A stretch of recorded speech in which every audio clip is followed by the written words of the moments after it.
Buenos días, damas y caballeros. Tengo que decirles que para mí es un honor y un privilegio el poder estar esta mañana en este foro de promoción democrática continental, abordando además un tema, a mi juicio, tan enormemente importante como es el de la semántica y el uso del lenguaje. Obviamente, en 15 minutos esto va a ser un vuelo de pájaro, y un vuelo de pájaro muy rápido. Lógicamente quedarán muchos cabos sueltos, pero sí me gustaría abordar algunos temas que me parecen esenciales. Permítanme empezar con una cita. Dice así: todo el aparato gubernamental se dividía en 4 ministerios. El Ministerio de la Verdad, que se ocupaba de las noticias, los espectáculos, la educación y las artes. El Ministerio de la Paz, encargado de las cuestiones relacionadas con la guerra. El Ministerio del Amor, que se ocupaba de mantener la ley y el orden. Y el Ministerio de la Abundancia, que era el responsable de los asuntos económicos. La descripción que acaban ustedes de escuchar la escribía en el año 1949 un británico que se llamaba Eric Blair, aunque seguramente muchos sabrán que su nombre de guerra, su seudónimo era George Orwell, y que el libro del que yo he citado es 1984. 1984 describía, en una fecha que ya tenemos 3 décadas a las espaldas, un mundo en el que habría desaparecido la democracia. Y de manera, por cierto, bastante lúcida, me atrevería a decir que brillante, ese mundo en el que habría desaparecido la democracia sería un mundo en el que los únicos regímenes que habría serían precisamente dictaduras socialistas. Eric Blair no escribía porque sí, de hecho tenía una experiencia a las espaldas antes de haber tomado la pluma o la máquina de escribir muy interesante. En el año 1937 había acudido a España a combatir en una milicia de izquierdas y estuvo a punto de ser fusilado, pero curiosamente no por las tropas del general Franco, sino por los agentes de Stalin en España. Y desde luego había aprendido mucho de esa experiencia. No solamente eso, Eric Blair además describía como la gran amenaza para la democracia que todavía existía en 1949 la creación de sistemas socialistas que tendrían fundamentalmente 3 características. El primero, la escasez. La segunda, el gobierno ejercido mediante una oligarquía que sería imposible de desplazar del poder. Y la tercera, la manipulación del lenguaje. La manipulación del lenguaje iba a ser tan importante que sobre todo iría hacia los sentimientos y que además se serviría de poderosos aparatos mediáticos. En esto, como en muchas otras cosas, hay que decir que Orwell fue profético. No solamente fue profético, yo tendría que decir que si en estos momentos existe una amenaza en Hispanoamérica para la persistencia de las democracias, es precisamente la de regímenes de ese tipo. Regímenes de carácter socialista, en los que abunda la escasez económica, en la que el gobierno está formado por una oligarquía que no tiene la menor intención de verse desplazada del poder y en el que se utiliza una forma de lenguaje, el double talk que decía Orwell, ese lenguaje doble que únicamente es la mentira. De manera bastante reveladora, y creo que esto es para reflexionarlo continuamente, el socialismo totalitario no desapareció en 1991 con el colapso de la Unión Soviética. Todo lo contrario, ha mutado. Y esa mutación, además, está siendo especialmente peligrosa, y me alegro de que se mencionara el Foro de Sao Paulo, porque este es uno de los aspectos que a veces se pasa por alto, pero es enormemente relevante. Ha mutado con visos de extenderse, sobre todo en países que sociológicamente son católicos, y esto por una serie de razones. De manera bien reveladora, la base de esa expansión, la base de esa amenaza para la democracia, amenaza real, insisto, y en proceso de crecimiento, aguanta sobre 3 manipulaciones del lenguaje. Y son 3 manipulaciones del lenguaje absolutamente orwellianas. La primera, la guerra es la paz. Esa es una antigua historia, una antigua propaganda que viene de la Unión Soviética. El pacifismo era absolutamente soviético, aunque invadieran Hungría en 1956 o Checoslovaquia en 1967, y el pacifismo era una gran arma, sobre todo si no era pacifismo real, sino un pacifismo que sirviera para desarmar a las democracias. Estos nuevos socialismos que son nada más que mutaciones del antiguo socialismo, no solo pretenden ser pacifistas, sino enfrentarse con los enemigos de la paz, que por definición son Estados Unidos y sus democracias aliadas. La paz se enfrenta con la guerra de acuerdo con esa manipulación del lenguaje. Y eso es algo que se puede contemplar en cualquiera de estos regímenes y, curiosamente, además mostrando que nunca se ha podido utilizar la mentira de una manera más desvergonzada. En Cuba, el ejército sigue teniendo un papel fundamental que no tiene en ninguna democracia. Es más, es columna vertebral de la perpetuación de la dictadura de los hermanos Castro. En Venezuela, el ejército es absolutamente esencial para mantener el régimen chavista. En Nicaragua, el poder sigue siendo ejercido con la alianza de unas fuerzas armadas absolutamente politizadas y que no sirven a los ciudadanos sino a una oligarquía de izquierdas.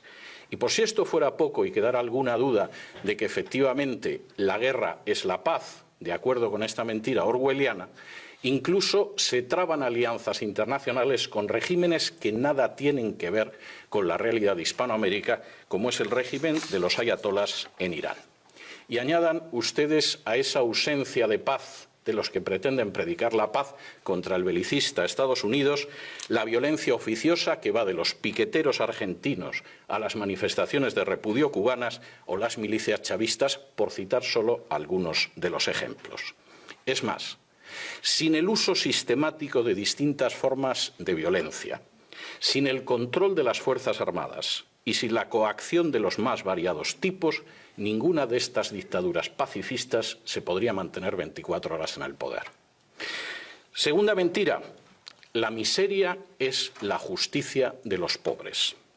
El fracaso del sistema socialista es algo, en términos históricos y objetivos, absolutamente innegable e irrefutable.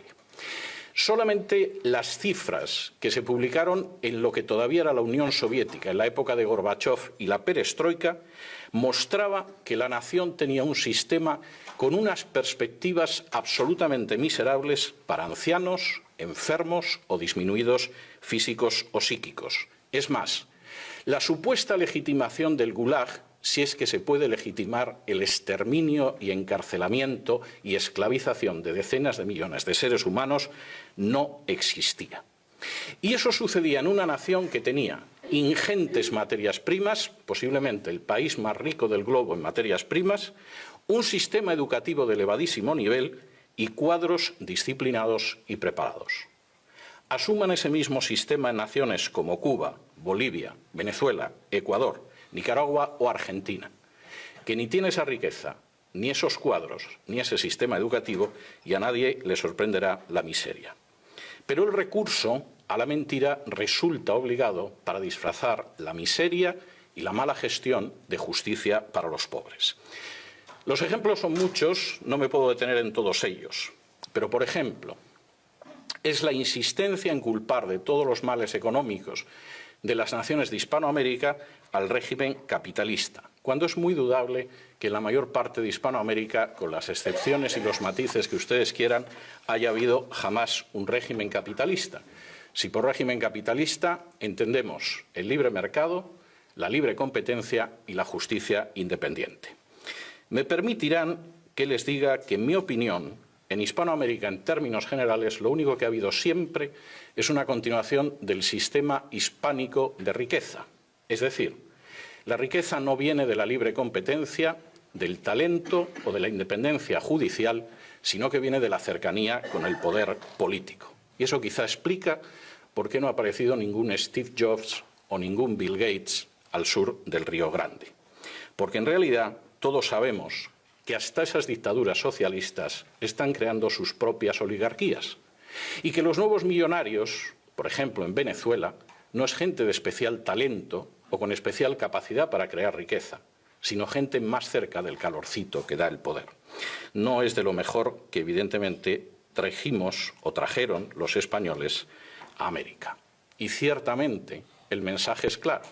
La miseria, en realidad, es la justicia para los pobres. Aunque esos pobres tengan que hacer cola para comprar papel higiénico o se hayan enterado hace muy poco de que si viven en Argentina solo podrán hacer 2 compras online al año. No solamente eso, se tacha de antipatriotas a los que aman a su patria y quieren la libertad de su patria, olvidando la famosa máxima de Thomas Jefferson de que el mayor patriota es el disidente, porque por encima de intereses políticos lo que quiere es la prosperidad y la libertad de su nación. Tercera mentira, las tinieblas son la luz. El impacto de estos sistemas debe muchísimo, aparte de al poderoso aparato de propaganda y, por supuesto, al respaldo internacional, al hecho de que hay una tierra de cultivo que es especialmente favorable. Naciones que han sido maceradas desde hace décadas con conceptos y términos como la opción preferencial por los pobres, o el asistencialismo, o el recelo hacia la economía de mercado, que han padecido, permítanme que utilice ese verbo, la teología de la liberación, eran cultivo abonado para que en un momento determinado creciera la planta siniestra del socialismo totalitario. Y esto era claro ya en los años 70. Cualquiera que sufriera la enorme agonía estética de leer un libro de uno de los teólogos de la liberación brasileño, Frei Beto, titulado Fidel y la religión, donde el dictador cubano pretendía aunar, más bien pervertir y subvertir categorías de pensamiento cristianas para amaestrarlas hacia el comunismo, sabe de lo que estoy hablando. Y cuando los hermanos Boff, posiblemente los teólogos más importantes de la liberación, decían que su base de trabajo era la Biblia, pero su instrumento de análisis era el marxismo, desde luego no estaban hablando por hablar. Estaban empezando a abonar un territorio en el que están creciendo en los últimos años plantas tan amargas como el chavismo o la dictadura de otros personajes parecidos.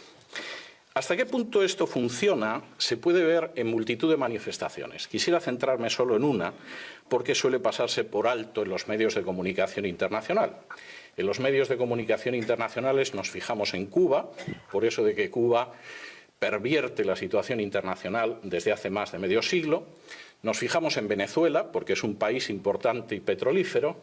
Pasamos a la Argentina, que es un país grande, y pasamos por alto, por ejemplo, naciones más pequeñas como Nicaragua. Eso es un gravísimo error. Nicaragua lleva más de 40 años siendo el tubo de ensayo de las experiencias socialistas totalitarias en el subcontinente.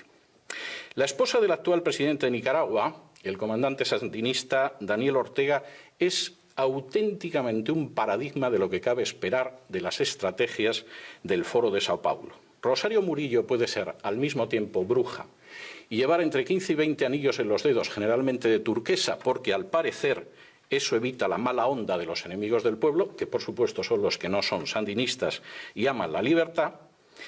Puede ser considerado un personaje importante de la brujería internacional y al mismo tiempo mantener unas relaciones extraordinarias con el cardenal Obando o señalar que la Virgen ilumina a Daniel Ortega. No solo eso. El grito de propaganda en Nicaragua es «Viva Nicaragua, cristiana, socialista y solidaria».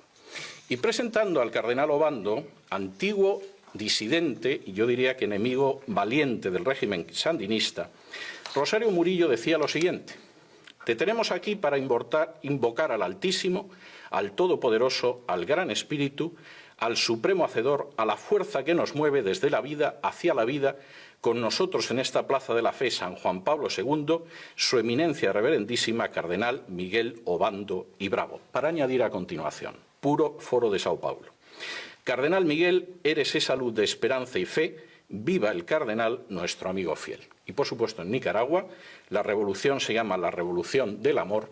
Rosario Murillo dice que empuñan las armas del amor y, por si fuera poco, para terminarlo de arreglar, es habitual en los medios de comunicación que veamos al comandante yendo a misa. Parece que eso no está influyendo mucho en sus hábitos políticos.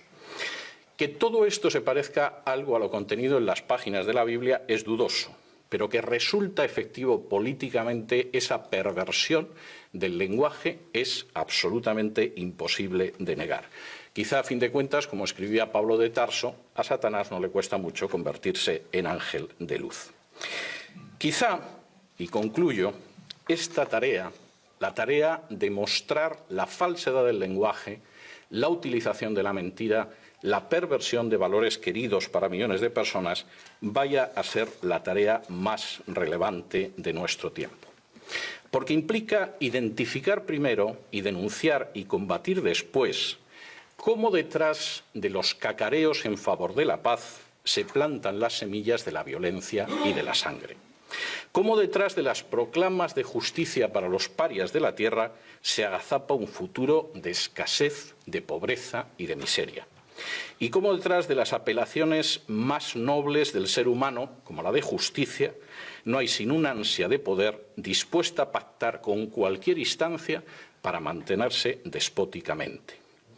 Habría quizá que ir desgranando la realidad para descubrir, como dice un refrán de mi tierra natal, que muchas veces detrás de la cruz quien se agazapa es el diablo.